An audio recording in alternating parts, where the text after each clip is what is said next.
Kaya bang talunin ni Asta at Yuno ang multiple clones ni Lucius Socrates na may kakayahang gumamit ng time magic at soul magic? At take note mga lods, ang isang clone ay kasing lakas ng original na Lucius Socrates, which is sobrang nahirapan si Yuno na patayin nito at muntikan na siyang umabot sa kanyang limitasyon. Sa videong ito ay gagawa tayo ng kakaunting analysis sa paparating na chapter 369 na may 28 pages. Sobrang haba nga nito mga lods compare sa usual na chapter ng Black Clover na may 10 to 13 pages lamang, dahil naamoy ko na talaga ang spoiler ng chapter 369 next week ngayong Wednesday. By the way mga lods, sale pa rin tayo sa Shopee, up to 50% off. At kung gusto mo namang sumali sa ating Facebook group, ay ilalagay ko na lang yung link sa description. So without any further ado, let's go! Bago natin simulan, ay gagawa muna tayo ng summary sa mga huling chapter para ma-refresh ang mga utak natin sa mga huling pangyayari. Pagkatapos ng Land of the Sun arc kung saan nagsasanay si Asta ng panibagong kapangyarihan sa lugar na kinalakihan ni Captain Yami, ay dito na nga nagtatapos ang countdown ni Lucius para wasakin ng Clover Kingdom, which is ang Judgment Day. Nagulat ang lahat ng taga Clover Kingdom dahil ang mga bagong paladin ni Lucius ay ang mga malalakas na Magic Knight noon.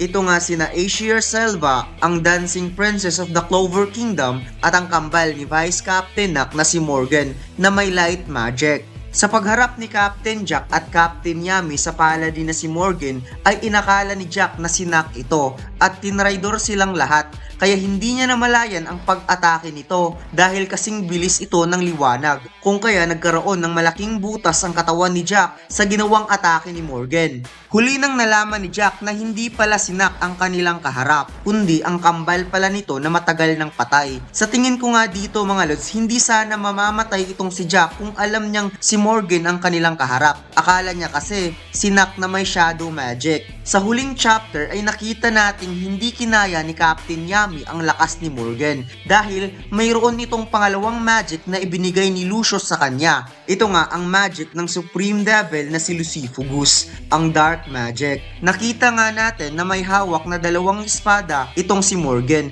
na gawa sa Light Magic at Dark Magic. At dito na nga dumating itong si Ichika at Vice Captain Nak. Well, magkakaroon nga ng matinding emosyon ang laban na ito dahil muling magkikita ang dalawang grupo na magkapatid. Makakalaban ni Nak ang kanyang kambal na si Morgan. Kung pagbabasihan natin ang nakaraan ng dalawa, ito ngang si Morgan ay napakamaalalahanin sa kanyang kapatid na si Nak, kaya sobrang pagsisisi ni Nak noon na namatay si Morgan dahil sa kanya. Sa part naman ni Captain Yami ay makikita na niyang muli ang kanyang babaeng kapatid, which is ipinapakita sa mga huling chapter na palaging iniligtas ni Captain Yami ang kanyang kapatid na babae sa kamay ng kanilang ama. At sa pag-ako nito sa kasalanang ginawa ng kanyang kapatid, ito nga yung pagpatay ni Ichika sa kanilang buong angkan. At ito na yung pagkakataon na makabawi na siya naman ang magligtas sa nakakatanda niyang kapatid. At magiging napakaangas nga ang laban na ito mga lods dahil magkakaroon ng combo itong si Ichika at Nak gamit ang kanilang Shadow Magic at Dark Magic laban dito sa paladin na si Morgan na may Light Magic at Dark Magic. Alam nyo bang ang Janmak Anime Store Official ay sale ngayon sa Shopee na may discount na up to 50% off, at dito mo lang makikita ang high premium quality t-shirt na sobrang kapal at napakalambot pa dahil 240 GSM, 80% cotton at 20% polyester, at dagdagan mo pa ang high quality print natin na DTF printing. Limited offer lamang ito mga lods, kaya ano pang hinihintay mo, mag-shop ka na. Sa kabilang dako naman ay nakaharap ni Nozel ang kanyang ina na si Aesir Selva. Nalaman natin na may bagong water spirit itong si Noel na Siga Dragon Leviathan na galing sa Seabed Temple. Ang water spirit na ito ay nagising sa libu-libong taong pagkakatulog at nangangailangan siya ng host upang hindi matuloy ang kanyang pagwawala. Sa huling eksena ay nakita nating patuloy pa rin naglalaban ang mag-ina at hindi pa ipinapakita na may pangalawang magic itong si Aesir Selva. At sa tingin ko nga mga lods, ang magic na ibinigay ni Lucius ay ang cursed magic ni Magikila. Base nga ito sa hugis ng kanyang sungay. Well, alam naman nating nagawa ng talunin ni Noel at Nozel si Magikila sa Speed Kingdom Raid Arc sa tulong na rin ng mga kasamahang Magic Knight. Sa laban nga na yon ay hindi pa naka full power si Magikila dahil hindi siya nagtagumpay na patayin si Lolo Pechka upang makapag fully manifest sana. Kung ikukumpara natin si Noel sa Speed Kingdom Arc at sa final arc ng Black Clover ay napakalayo na ng kanyang lakas ngayon dahil paniguradong mas malakas si Leviathan compare dito kay Undine dahil ang water spirit na ito ay ang sigad ng Seabed Temple na capable na magwasak ng lahat ng nasa mundo kapag nagigising at nagigising lang itong si Leviathan kapag malapit nang magtatapos ang mundo. Sa kabilang dako naman ay nakalaban ng Crimson Lion King ang paladin na si Morris Leverdirt, ang scientist scholar ng Diamond Kingdom. Sinakripisyo ng mga Crimson Lion King squad ang kanilang mga buhay upang makalapit lamang at makapagbigay ng malakas na suntok si Mereoleona kay Mures. Which is good nga naman ang idea na ito dahil mahina nga naman sa physical itong si Mures. Nakita natin yan sa Speed Kingdom kung paano siya tinalo ng Black Bulls. Kaso nga lang hindi pa ipinakita kung ano ang nangyari pagkatapos ng scene na ito dahil maaaring may pangalawa pang magic itong si Mures tulad ng ibang mga paladin na pwede niyang gamitin para ma-counter ang pag-atake ni Mereoleona.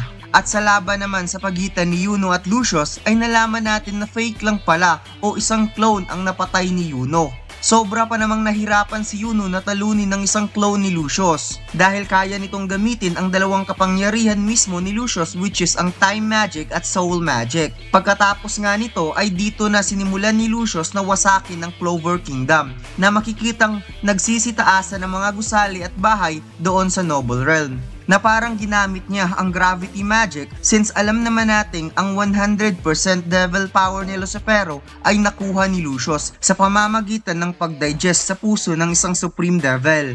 Sa kabilang panig naman ay nakaharap ng Black Bulls ang paladin na si Damnatio doon sa Witch's Forest. Gumawa ng paraan ng Black Bulls para maibalik si Asta sa Clover Kingdom dahil ang susi lamang para matalo si Lucius Socrates ay ang anti-magic ni Asta.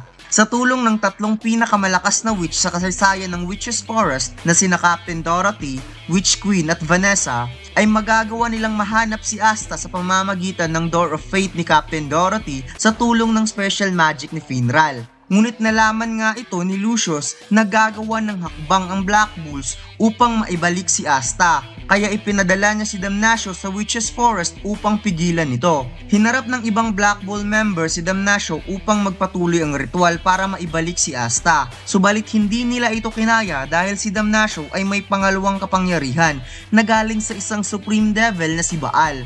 Ito nga yung Atmospheric Magic, ang kapangyarihan na hindi makikita. Hindi na ituloy ang ritual subalit pumasok nga itong si Finral sa Door of Fate upang doon hanapin si Asta.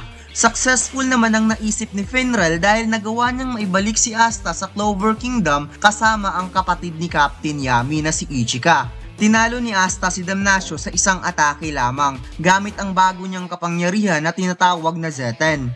Nakita din natin ang bagong kakayahan ni Asta na magbahagi ng anti-magic which is napaka-cool nga nila dito tignan dahil parang ang lahat ng Black Bulls ay naka-black form. At sa huling parte ng chapter 368 ay nakarating na nga ang Black Bulls sa Clover Kingdom. At muli na namang iniligtas ni Asta ang buhay ni Yuno. And I guess sa chapter 369 na may 28 pages ay hindi pa makakaharap ni Asta at Yuno ang tunay na Lucius Socrates. Maybe sa huling pahina ng chapter para magkaroon ng trail.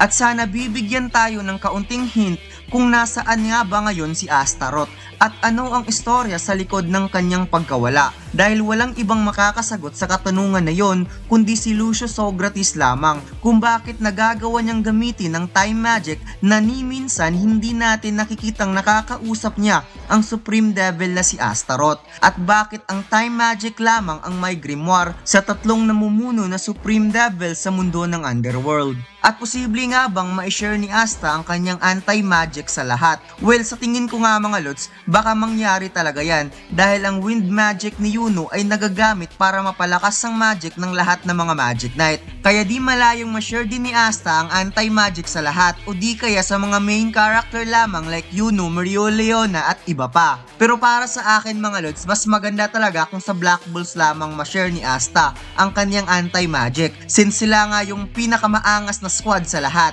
At yun lang mga lods, salamat. Huwag mo sanang kalimutang mag-like, comment at mag-subscribe sa ating YouTube channel. Lahat ng mag-comment dito ng shoutout, isa-shoutout ko kayo sa spoiler ng chapter 369.